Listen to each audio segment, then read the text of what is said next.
L'actualité, c'est aussi l'emploi. Contrairement aux idées reçues, la France reste un pays industriel. Il faut savoir que 200 000 personnes y sont recrutées par an dans les industries, principalement dans les biotechnologies, dans la chimie, l'aéronautique et le transport maritime également. À ce propos, la deuxième édition du salon L'usine extraordinaire s'est installée sur le Vieux-Port de Marseille jusqu'à demain.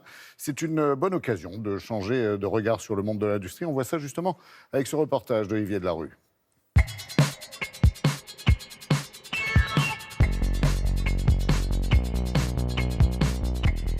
Le capacitor met ses combinaisons pour éviter de contaminer les puces dans le centre de fabrication. Tout ce qui est contamination particulière, donc les cheveux, bon plus trop moi, mais bon, tout ce qui est la peau, la transpiration et tout. L'industrie est très connectée à la recherche, au développement, au bureau d'études, mais elle a également une composante essentielle qui est la production, les usines. Et c'est surtout cette partie-là que nous voulons revaloriser, c'est celle qui souffre de cette image des temps modernes de Charlie Chaplin. Or, les usines, avec le digital notamment, se sont totalement transformées. Nous, on propose des formations en réalité virtuelle sur du matériel industriel. C'est de plus en plus recherché, ça permet de réduire les risques notamment. Il y a un côté assez rigolo à manipuler, donc d'ailleurs je l'ai laissé tout seul, il lâche plus. Je pense qu'il connaîtra toute la clincheuse à la fin des 5 minutes.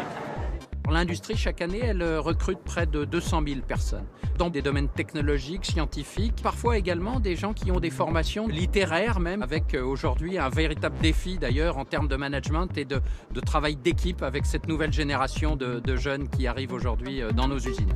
On arrive quand même à attirer des jeunes dans l'industrie, dans le monde de la microélectronique. Et on recrute en moyenne environ 100 CDI par an. L'environnement, c'est une donnée importante pour la jeunesse aujourd'hui. Bien sûr, on est très tourné vers la protection de l'environnement.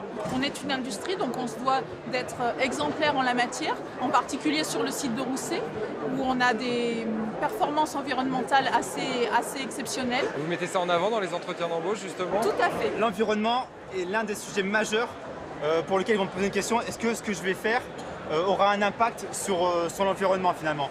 Donc on leur dit qu'effectivement, l'industrie de nos jours s'adapte à ça, que ce soit au niveau du milieu éolien, donc au niveau offshore, et hydroélectrique, voire même de la biomasse. Donc on peut le voir en fait, le but c'est de présenter du coup à la jeunesse comme quoi il y a différents métiers tournés vers l'industrie propre.